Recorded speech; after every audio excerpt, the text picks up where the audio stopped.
అపోస్తలుడైన పౌలు కొరింథీయులకు రాసిన పత్రిక 11వ అధ్యాయంలో 28వ వచనం. మొదటి కొరింథీయులకు రాసిన పత్రిక 11వ అధ్యాయం 28వ వచనం. అందరం కలిసి చదువుకుందాం.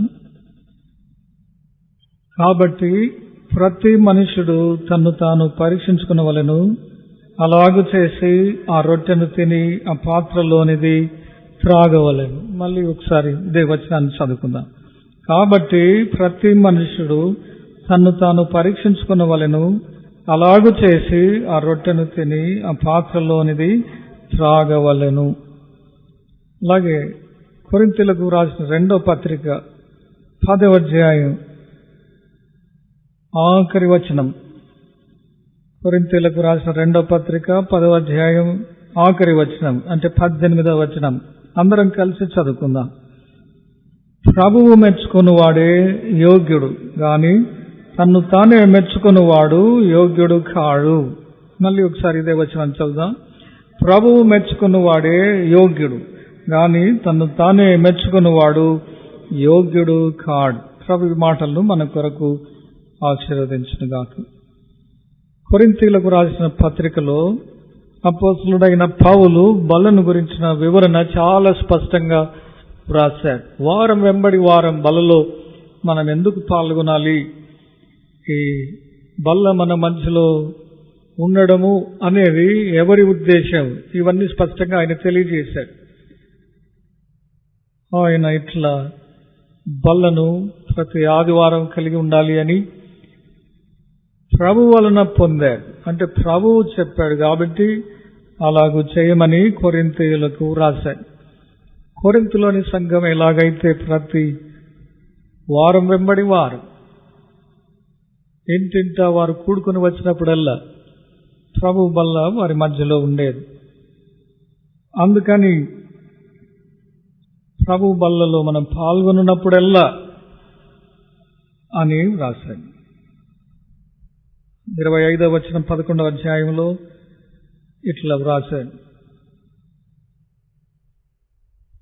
ఇది మీ కొరకైన నా శరీరము, నన్ను జ్ఞాపకం చేసుకున్నటకై దీనిని చేయడని చెప్పింది. 25వ వచనం ఆ ప్రకారమే భోజనమైన పిమ్మట ఆయన పాత్రను ఎత్తుకొని, ఈ పాత్ర నా రక్తం వలననైన క్రొత్త నిబంధన, మీరు దీనిలోనిది త్రాగునప్పుడల్లా నన్ను జ్ఞాపకం చేసుకున్నటకై దీనిని చేయడని చెప్పింది.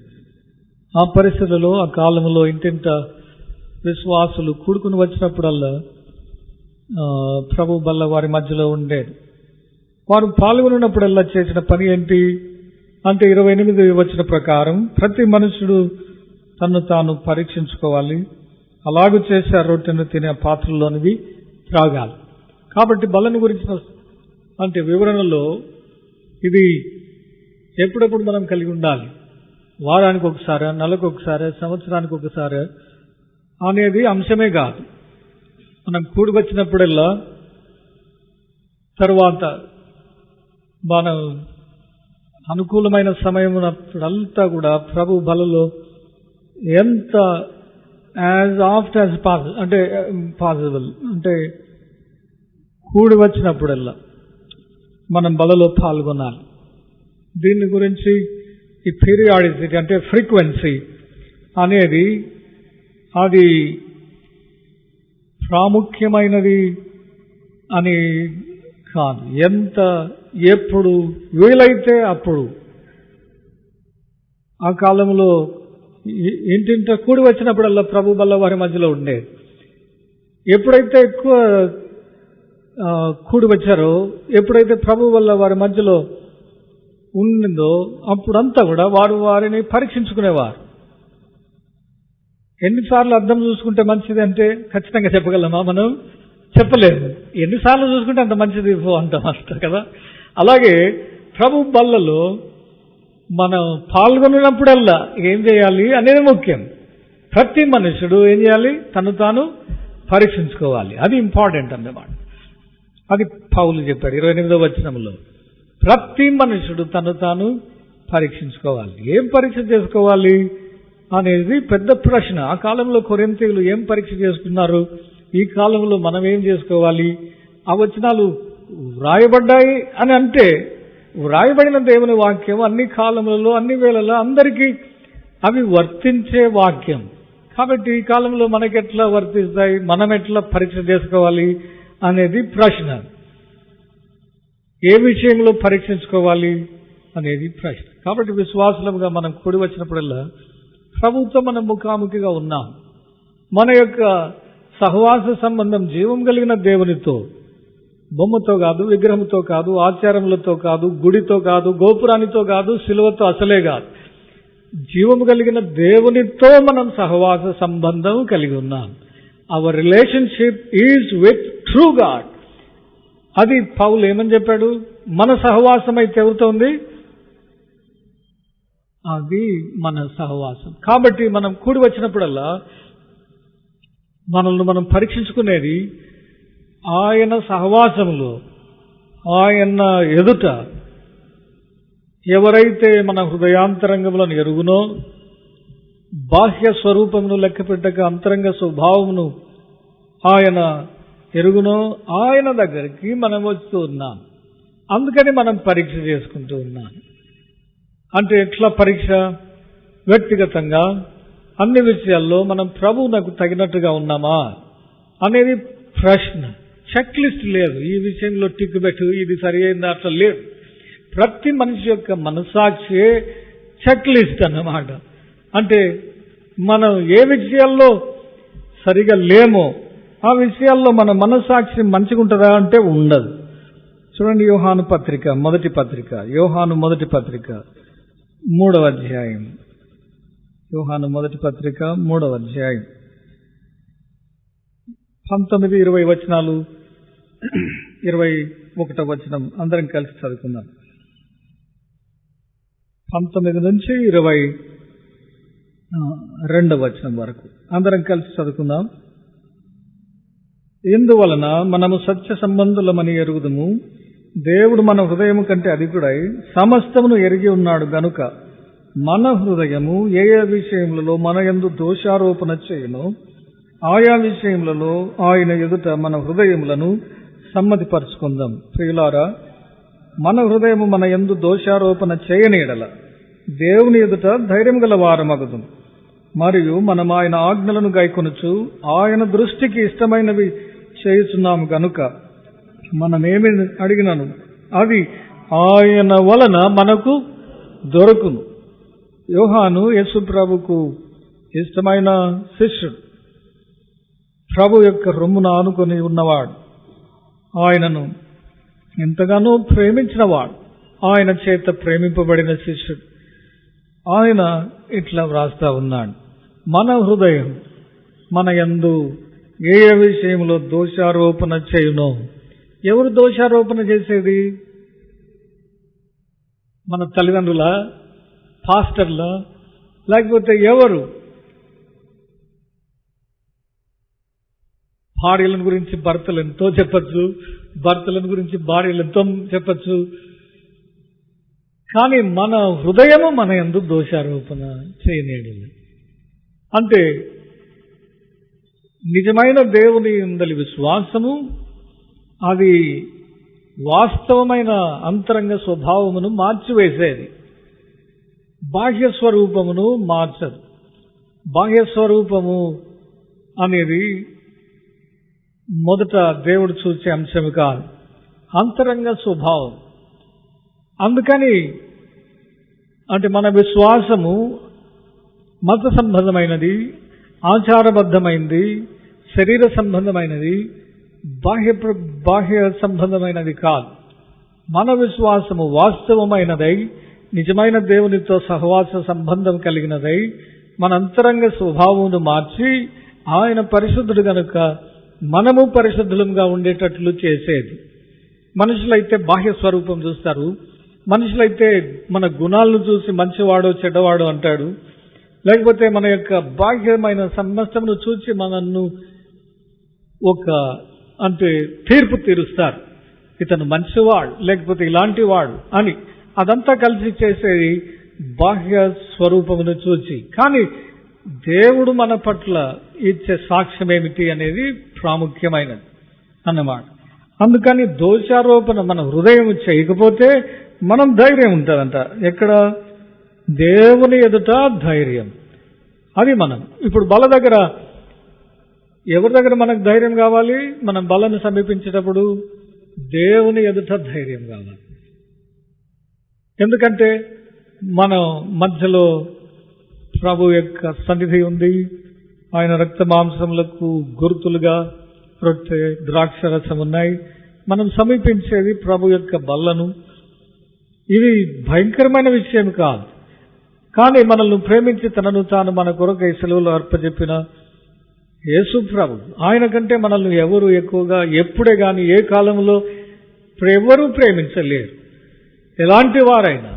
అందుకని తల్లి అయినా మర్చును గాని నేను నిన్ను మరువను అన్నాడు. అంటే ఆయన ప్రేమ కంటే ఇంక ఎక్కువైన ప్రేమ ఎవరే గాని లోకంలో ఎవరైనా సరే చూపలేరు. It's impossible. అంత ప్రేమ కలిగిన వాడు కాబట్టి ప్రపోర్షనేట్ గా అంత టాలరెన్స్ ఉంది ఆయనకు. ప్రేమ ఏం చేస్తుంది? ఆయనను సహించువాడుగా చేస్తుంది. ప్రేమ ఏం చేస్తుంది? ఆయనను దీర్ఘశాంతం కలిగిన వాడుగా చేస్తుంది. ప్రేమ ఆయనను ఏం చేస్తుంది అంటే బలవంతం చేస్తుంది అన్నమాట. రెస్ట్రెయిన్ అంటే ఆయన ఓర్పును ఎంకరేజ్ చేస్తుంది మన పట్ల కదా. ఒక పిల్లవాడు 2-3 సార్లు అబద్ధం చెప్తే 4వసారి ఏం చేస్తాం మనం? అట్లాంటి అబద్ధాలు 100 చెప్పింటామేమో, అయినా కానీ మనం వాడిని అనవసరంగా కొట్టి చంపుతాం, చెంపులు బాగలు కొడతాం కదా. నువ్వు నాకు అబద్ధం చెప్పేది అని. ఎంత ఓర్పు ఉంది, సహనం ఉంది మనకు. పాపులమైన మనమే పాపాన్ని సహించాలి అని. ఇంకా పాపరహితుడైన దేవుడు పాపమును సహించున్నాడంటే ఆయన ప్రేమ ఎంత ఆశ్చర్యమైనదో మనకు తెలుస్తుంది అన్నమాట. కాబట్టి మన హృదయం మన యందు దోషారోపణ చేయని ఎడల మనకు ధైర్యం ఉంది. ధైర్యం అంటే ఏం ధైర్యం ఉంది ఆయన ఎదుట అంటే, మొట్టమొదటిగా ఆ మాటకు అర్థం ఏంటంటే ఆయన నా ప్రార్థన వింటాడు, నా జీవితంలో ఆయనకు ప్రత్యేకమైన ప్రణాళిక ఉంది, నాతో ఉంటాడు, నన్ను కాపాడగలడు, నన్ను ఆయన సస్టైన్ చేయగలడు, అన్ని ధైర్యం అన్నమాట. అంటే ఆ కాన్ఫిడెన్స్ అనేది ఉంటుంది. ఇంగ్లీష్లో ఏమని ఉంటుంది మాట? కాన్ఫిడెన్స్ ఉంటుంది. ఎప్పుడు ఉంటుంది ఆ కాన్ఫిడెన్స్ అంటే when you have the right relationship with your God. దేవునితో సరైన సహవాస సంబంధం ఉన్నప్పుడు మన హృదయం దేంట్లో కూడా దోషారోపణ చేయకూడదు. అయ్యో నేను ఇట్లా చేస్తున్నా, అక్కడ చేయకుండా ఉండాల్సింది, అట్లా చెప్పకుండా ఉండాల్సింది, ఆ మాట వాడకుండా ఉండాల్సింది, అలాగా ప్రవర్తించకుండా ఉండాల్సింది. అట్లా మన హృదయం మన యందు దోషారోపణ చేయకూడదు. అట్లా చేయకుండా ఉంటే మనం ధైర్యం కలిగిన వారమే. కాబట్టి Christian faith deals with your inner being, not outer being. అందుకని లోకము సహించజాలదు, అన్ని మతాలను సహించగలదు, కానీ world cannot tolerate the Christian faith. ఎందుకో తెలుసా? It deals with truth. అందుకని ప్రభు అన్నాడు, తమ క్రియలు చెడ్డమైనందున మనుషులు వెలుగునొద్దకు రారు, బికాజ్ దే గెట్ ఎక్స్పోజ్డ్. ఓ నీ హృదయం ఇట్లుంది, నీ హృదయాంతరంగ స్వభావం ఇది అని వెలుగు బయలుపరుస్తుంది. కాబట్టి మనుషులు వెలుగునొద్దకు రారు. ఈ వెలుగు బయట స్వరూపం చూపెట్టే వెలుగు కాదు, ఈ వెలుగు అంతరంగ స్వభావమును ఎత్తి చూపెట్టే వెలుగు. కాబట్టి మనుషులు రారు అని ప్రభువు చెప్పాడు. కాబట్టి లోకము అన్నిటినీ సహించగలదు, కానీ నిజమైన సత్యమును సహించజాలదు. అది ఆఖరి దినాల్లో మనం స్పష్టంగా చూడొచ్చు అన్నమాట. కానీ క్రిస్టియన్ ఫెయిత్ అంటే మన విశ్వాసము, మన అంతరంగ స్వభావమును అంటే ప్రాముఖ్యంగా, ఎందుకంటే మన శరీరాలు లేకపోతే ఈ లోకంలోని జీవితము శాశ్వతమైనది, మహిమ శరీరాలు, మహిమాన్వితమైన నిత్య జీవం, వాటి కొరకు ఎదురు చూచేది. కాబట్టి మన యొక్క విశ్వాసం డీల్ చేసేది వాటితో. కాబట్టి లోక సంబంధమైన చిన్న చిన్న విషయాలు అది బైబిల్ గ్రంథం పట్టించుకోవాలి. కావాల్సింది ఏంటంటే నీ దేవుడు పరిశుద్ధుడు, నీవు కూడా పరిశుద్ధత కలిగి. That's ultimate principle of the Bible. If you want to see God, you have to be holy because he is holy, అంతే. ఇంకా ఏ సంగతి అవసరమే లేదు. కాబట్టి మధ్యాహ్న సమయం బలంలో సమర్పించక పూర్వం మనల్ని మనము పరీక్షించుకోవాలి. ఏ విషయంలో పరీక్షించుకోవాలను మన మనస్సాక్షి మనకు చెబుతుంది. అది మొదటిదిగా. రెండవ మాట, కొరింథీయులకు రాసిన 2వ పత్రికలో మనం ఏం చూసాం? 10వ వచనం ఆఖరి భాగం, 18వ వచనం. ప్రభువు మెచ్చుకొని వాడు యోగ్యుడు. ప్రభువు మెచ్చుకునేవాడే అంటే అందరి చేత మెప్పు పొందేవాడు కాదు. ప్రభువు మెచ్చుకున్నవాడు యోగ్యుడు. దేనికి యోగ్యుడు అనేది ప్రశ్న. యోగ్యుడు అని అన్నాడు. దేనికి యోగ్యుడు? From all blessings from God. అన్నిటికీ యోగ్యుడే. ప్రభు మెచ్చుకున్న వారిలో కొంతమంది ఉన్నారు. మొదటి పాత నిబంధనలో ఒకరిని చూద్దాం, కొత్త నిబంధనలో ఒకరిని చూద్దాం. పాత నిబంధనలో దానియేలు గ్రంథం 9వ అధ్యాయం. దానియేలును గురించి దేవుడు ఒక మాట అన్నాడు చూడండి. అంటే దేవుని చేత పంపబడిన గబ్రియేలు దూత దేవుని యొక్క అంటే దేవుడు దానియేలును చూసిన విధానాన్ని గురించి ఆయన ఇట్లా అన్నాడు. దానియేలు గ్రంథం 9వ అధ్యాయం 22-23.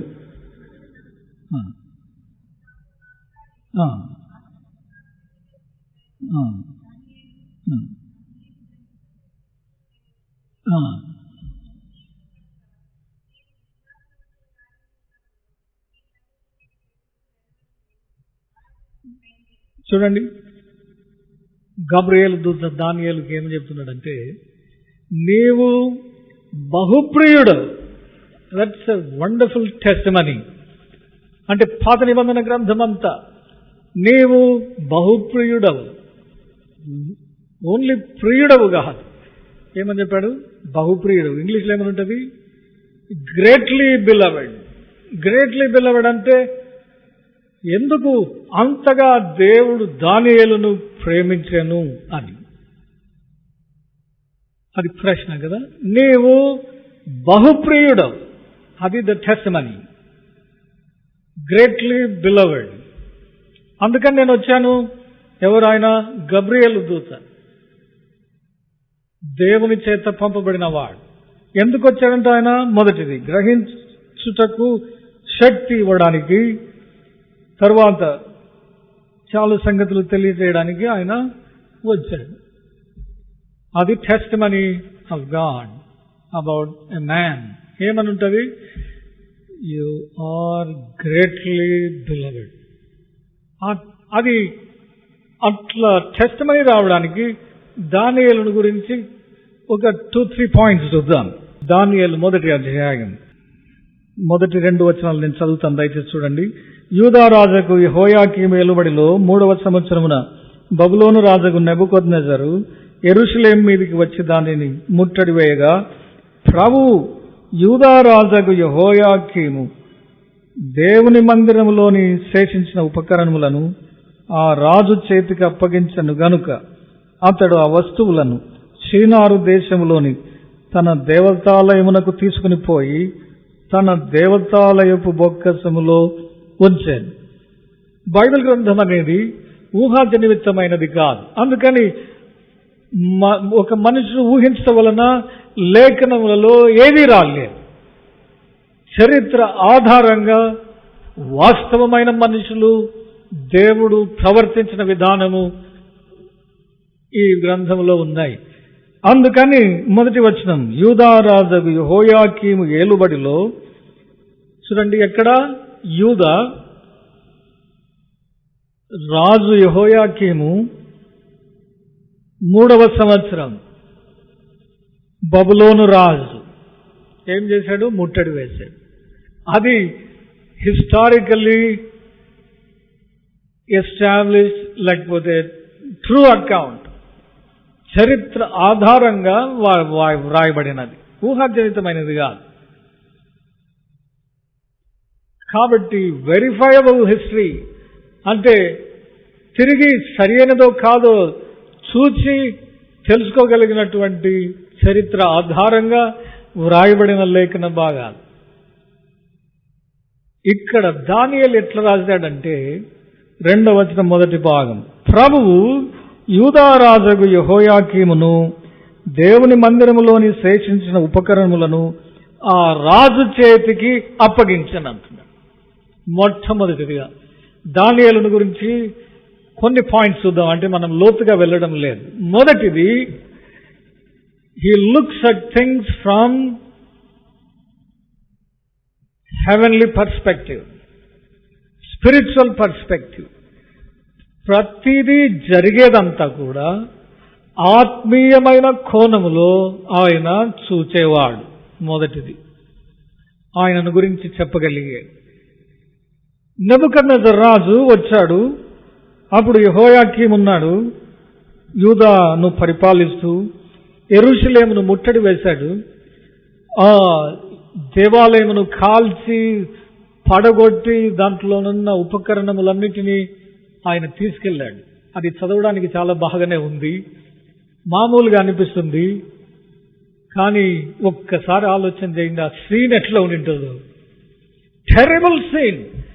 నెబుకద్నెజర్ బాబిలోనియన్ కింగ్ అంతా తన సైన్యముతో వచ్చి మనుషులను చంపివేస్తూ ఎక్కడ వాళ్ళని అక్కడ, అంటే యుద్ధము యొక్క అంటే యుద్ధమే అది. బహుభయంకరమైన సీన్. అంటే పడగొట్టడము, కాల్చివేయడము, మనుషుల యొక్క అంటే ఆర్తనాదాలు, యుద్ధ ధ్వని, గుర్రములు. ఒక్కసారి ఆలోచన చేయండి ఎట్లుంటాయి అది. మనం చదివినంత సులభం కాదు. You can just imagine the scene. అది చూసిన దానియేలు ఏమంటున్నాడు, ఎంత భయంకరమైన దుర్మార్గుడి రాజు, ఎంత మందిని చంపివేసి ఇట్లా చేసిన రాజు, ఆయన జరిగిన సంగతిని ఎట్లా చూస్తున్నాడు, ఆత్మీయమైన కోణంలో చూచి సింపుల్ గా ఒక మాట అన్నాడు. ఏమన్నాడు? ప్రభు రాజును యెరూషలేమును దేవాలయమును ఎవరికి అప్పచెప్పాడు? నెబుకద్నెజర్కి.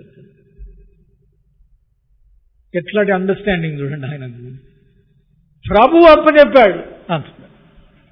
ఇంత ఘోరమైన సంఘటన జరిగిన, దేవుని యొక్క దేవాలయమును అవమానపరిచిన, అక్కడున్న ఉపకరణములన్నింటినీ తీసుకొని వెళ్ళి రాజు దేవత ఆ టెంపుల్లో ఉంచినా గాని వీటన్నిటిని గురించి దానియేలు ఒక్క మాట చెప్పాడు, గాడ్ హెస్ డన్ దిస్. ఏమని చెప్తున్నాడు ఆయన? దేవుడు ప్రభువు అప్పచెప్పేశాడు. అది స్పిరిచువల్ పర్స్పెక్టివ్ అంటే ఆత్మీయమైన కోణంలో చూసే ఒక విశ్వాసి ప్రతిదీ కూడా ఆత్మీయమైన కోణంలో చూడాలి. అది అలవర్చుకోవాలి, నేర్చుకోవాలి. ఎందుకు నాకు ఇది సంభవించింది? ఆత్మీయమైన కోణంలో చూడాలి. దీని వలన ఏంటి ప్రతిఫలం? దీనిని దేవుడు ఎట్లా ఉపయోగించగలుగుతాడు? ఇది నాకు ఆశీర్వాద కారణంగా ఎట్లా చేయగలడు?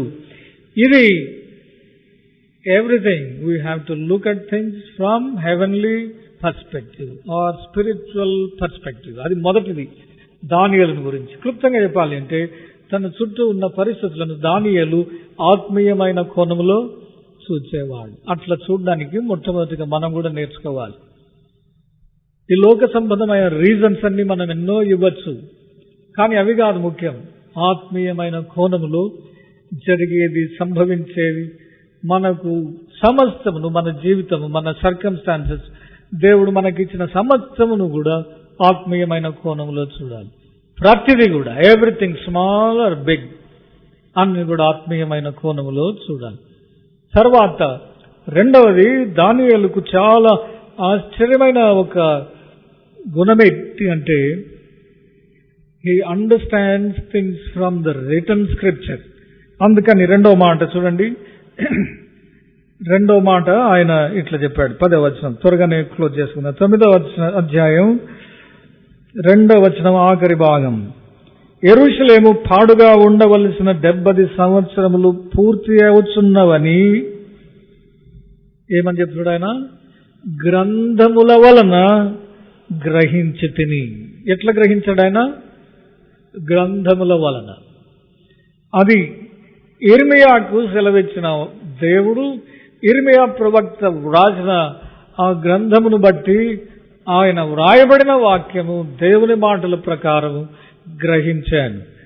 తర్వాత 13వ వచనం, మోషే ధర్మశాస్త్రమందు వ్రాసిన కీడంతా, అంటే అర్థం ఏంటంటే he knows the law and the profits.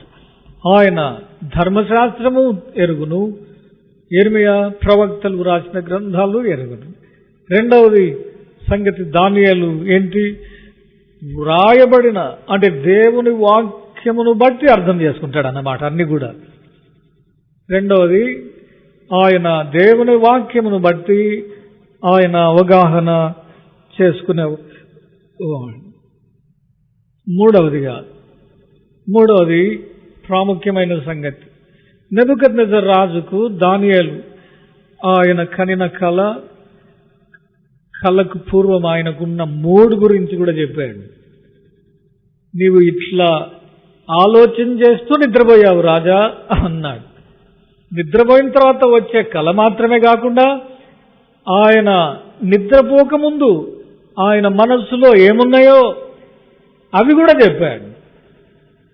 సంభవింపబోయినవి ఏమో అని ఆలోచన చేస్తూ నువ్వు నిద్రలోనికి జారుకున్నావు, అప్పుడు నిద్రలో నీకు కళ వచ్చింది అని మూడు సంగతులు చెప్పాడు కదా. ఆయన ఆలోచన చేసేటి చెప్పాడు, ఆయన కళ చెప్పాడు, కళ భావము కూడా చెప్పేశాడు. అప్పుడు రాజు ఏం చేశాడు తెలుసా, సాష్టాంగపడ్డాడు. ఎవరికి? దానియేలు. అప్పుడు దానియేలు ఇదే ఛాన్స్ అనుకొని, రాజా మమ్మల్ని అందరినీ బహు భయంకరమైన విధానంలో యుద్ధం చేసి యెరూషలేము నుంచి పట్టుకుని వచ్చావు, మమ్మల్ని ఇంటికి పంపించు అని అడిగాడా అంటే అడగలేదు. ఒకవేళ అడిగింటే రాజు పంపించిండేవాడేమో తిరిగి, తెలియదు. సాష్టాంగపడిన రాజు దానియేలు ఏం చెప్పినా చేసేస్తాడు. రాజా మమ్మల్ని అందరూ ఇంటికి పంపించేసాయి అంటే పంపించేవాడు. ఒకవేళ మనలో కూడా చాలా మంది ఉంటే అదే మాట అడిగిండే వాళ్ళం కదా. కానీ దానియేలు అడగలేదు. ఎందుకు అనేది పెద్ద ప్రశ్న. ఆయనకు ఒక సంగతి తెలుసు, నన్ను ఈ రాజ్యంలోనికి, ఈ రాజు కిందికి, ఈ విధానములో తీసుకొచ్చిన దేవునికి ఒక ప్రత్యేకమైన ఉద్దేశము ఉంది. ఆ ఉద్దేశం నెరవేరాలి. ఎక్కడ? యెరూషలేములో కాదు, ఈ దేశంలో. అది ఆయనకు. కాబట్టి ఇంకొక విధానంలో దాని గురించి చెప్పాలి అంటే, దేవునికి ఒక ప్రత్యేకమైన ఉద్దేశం, ప్రణాళిక మన పట్ల. అందుకని దానియేలు స్నేహితులతో కూడా కలిసి మేము అని సంబోధించాడు, చెప్పాడు రాజుకు. అంటే వారి పట్ల దేవునికి ఒక ప్రత్యేకమైన ప్రణాళిక ఉంది. కాబట్టి ఆయన యొక్క జీవితంలోని ప్రత్యేకత ఏంటి అంటే, నా పట్ల దేవునికి ఒక ప్రణాళిక ఉంది అని గ్రహించిన వాడు దానియేలు. ఇవన్నీ ఎందుకు చెప్తున్నాము అంటే, దేవుడు ఆయన గురించి ఏమని చెప్పాడు? గ్రేట్లీ బిలవెడ్, అంటే బహుప్రియుడు అని ఆయనను గురించి చెప్పడానికి ఇది కారణాలు. ఇంకొక ఆఖరి కారణం 8వ వచనం, మొదటి అధ్యాయం చూడండి. రాజు భుజించు భోజనమును పానము చేయు ద్రాక్షారసమును పుచ్చుకొని తన్ను అపవిత్రపరచుకొనకూడదని దానియేలు ఉద్దేశించి, he does not want to be defiled, లోకము ఇచ్చే వాటితో అపరిశుద్ధుడు కాకుండా ఉండాలి అనేది ఆయన నిర్ణయించుకున్నాడంట. పర్పస్డ్ ఇన్ హిస్ హార్ట్ అని ఉంటుంది. అంటే దృఢమైన సంకల్పం కలిగిన దానియేలు దేనికైనా సిద్ధపడ్డాడు. అందువలన దానియేలును గురించిన దేవుని సాక్ష్యం, దేవుని మాట ఏంటి? బహుప్రియుడవు, అంటే గ్రేట్లీ బిలవెడ్. మనల్ని గురించి దేవుడు ఏం చెప్తాడు? బల దగ్గర మనం పరీక్ష చేసుకున్నాం, ఒకవేళ మనల్ని గురించి దేవుడు ఏమని చెప్తాడు అనేది ప్రశ్న. ఈ సాక్ష్యం మనం కలిగి ఉండాలని ప్రయాసపడాలి. Greatly beloved. గ్రేట్లీ అనేది తీసేసిన కనీసం బిలవెడ్ అన్నా అనాలి కదా. ప్రియుడవు, బహుప్రియుడవు అని. కొత్త నిబంధనలో ఒక స్త్రీని గురించి దేవుడిచ్చిన సాక్ష్యం, ఇదే దూత మళ్ళీ వచ్చాడు. ఆయన ఎట్లన్నాడు? తెలుగులో దయాప్రాప్తురాల అని ఉంటుంది, కానీ ఇంగ్లీష్లో ఏముంటుంది? Highly favoured. ఏమని ఉంటుంది? Highly favoured. అంటే నిన్ను ఎంతగానో ఆయన ఇష్టపడ్డాడు. Favoured, highly favoured. ఎవరు? మరియా. ఇదే అంటే గబ్రియల్ దూత ఆయన చెప్పాడు మరియమ్మకు, హైలీ ఫేవర్డ్ ఆఫ్ గాడ్. ఎంత మంచి సాక్ష్యం కదా! Greatly beloved, highly favoured. ఇంకా ఇట్లాంటి చాలా మంది గురించి చెప్పచ్చు. కానీ అలాంటి సాక్ష్యము మనకు దేవుడు చెప్తే దేవుడు మెచ్చుకొని వాడే యోగ్యుడు. అట్లా మనల్ని గురించి దేవుడు చెప్తే ఎంత బాగుంటుంది. హైలీ ఫేవర్డ్ అని. ఇంకొక ఆఖరిదిగా చెప్పాలి అని అంటే, ఈ మాటలు వెనక ఒక లోతైన అవగాహన ఉంది. అంటే పరలోకము విలువైన వ్యక్తులుగా గుర్తించేవారు వీరు. The value of these people are very great. అది విలువ. అందుకని విశ్వాసులమైన మనము విలువ పెట్టి కొనబడిన వారం. అందుకని పౌలు అన్నాడు, మీరు మనుషునికి దాసులు కాకుండా. ఎందుకు? మీరు విలువ పెట్టి కొనబడిన వారు. మనం ఎందుకు దాసులమైతాం మనుషులకు? అక్కడ అర్థం ఏంటి అంటే, don't be controlled by the circumstances and people. చూడండి, కాబట్టి మనం విలువ పెట్టి కొనబడిన వారు. పరలోకంలో మన విలువ చాలా అధికమైనది. మనం ఈ లోకంలో ఇచ్చే విలువ వేరు. మనం ఈ లోకంలో మనకు ఇచ్చే విలువ ఎట్లుంటుంది? చదువును బట్టి, మన ఆస్తిపాస్తులను బట్టి, మన కులమును బట్టి, సోషల్ స్టేటస్ను బట్టి, పరపతి గురించి బట్టి అట్లా మనకు ప్రైజ్ ట్యాగ్ ఉంటుంది కదా. కానీ పరలోకం ఇచ్చే విలువ దాని మీద ఆధారపడి లేదు. పరలోకం ఒకటే దాని మీద ఆధారపడి ఉంది. You are purchased by the blood of Lord Jesus. దేవుని యొక్క, అంటే ఆయన శరీరధారిగా వచ్చిన తరువాత నీ కొరకై చెందించిన రక్తమునకు ఎంత విలువనో ఆ విలువ, అంటే ఆ విలువ ఏమైనా అంటే మనం అంచనా వేయగలమా అంటే అసాధ్యమైన సంగతి. That's the value we have. కాబట్టి మనం ఈ లోకంలో ఎట్లుండాలి? అంత విలువ కలిగిన వారంగా మనము జీవించాలి. త్వరగా అమ్ముడు పోకూడదు లోకానికి, మనుషులకు, పరిస్థితులకు దాసులము కాకూడదు. 1-2 పరిస్థితులు మనకు వ్యతిరేకంగా ఉంటూనే నిరుత్సాహముతో విశ్వాసం అవన్నీ గాలి బుడగలో పోయినట్లుగా పోయి మనం ఉంటాం చాలాసార్లు. అట్లా మనము త్వరగా ఎందుకంటే అలాంటి చిన్న వాటికి అంటే పరిస్థితులకు మనం మన విశ్వాసమును కోల్పోరాదు. అంటే విలువైన వారు, మన విలువ ఎంతో గొప్పది. తర్వాత సైతానునికి ఊరికనే పడిపోరాదు అన్నమాట. చాలా సందర్భాల్లో సైతానుడు నా దగ్గరికి ఎప్పుడు వచ్చినాడు అనుకుంటాం కదా. వాడితో పోరాడడానికి వాడెప్పుడు వచ్చాడు, వాడెప్పుడు మాట్లాడినాడు, వాడికి నేను ఎప్పుడు లోబడినాడు అనుకుంటారు చాలా మంది. బైబిల్ గ్రంథంలో వాడొచ్చే విధానం చాలా ప్రత్యేకమైనది. ఆఖరి దినాల్లో సైతానుడు ఉన్నాడు అనేది కూడా తెలియకూడదు మనుషులకు. అందుకని వాడు వెలుగుదూత వేషం వేసుకునేది అన్నమాట. వాడు ఎట్లొస్తాడంటే, కొన్నిసార్లు బైబిల్ గ్రంథంలో చూస్తే హేబెలును చంపడానికి ఎవరిని ప్రోత్సహించాడు? సొంత అన్నను.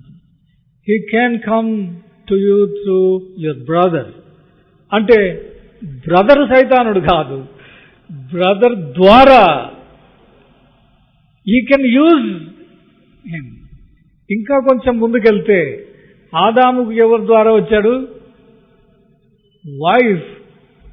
అంటే అవ్వ కంటే ఇంకా బ్యూటిఫుల్ ఉమెన్ ఇంకా ఎప్పుడు పుట్టబోదు కూడా లేదు, ముందు కూడా స్వహస్తాలతో దేవుడు చేర్చాడు. ఆయన మాటతో చేసిందే చూసి మంచిదైనట్లు చూశాడు. ఇంకా ఆయన చేతితో చేసింది ఎట్లుంటుంది చూడండి, ఎంతో ఉండొచ్చు. కానీ she became the instrument of Satan. ఆమె సేటన్ కాదు, ఆమె చాలా అంటే దేవుని చేతితో చేయబడిన స్త్రీ, కానీ she became an instrument in the hand of Satan. హేబెలుకు సొంత అన్న ద్వారా, చూడండి, యాకోబుకు సొంత మామ ద్వారా, యోబుకు సొంత భార్య ద్వారా కదా, యేసు ప్రభువుకు సొంత శిష్యుల ద్వారా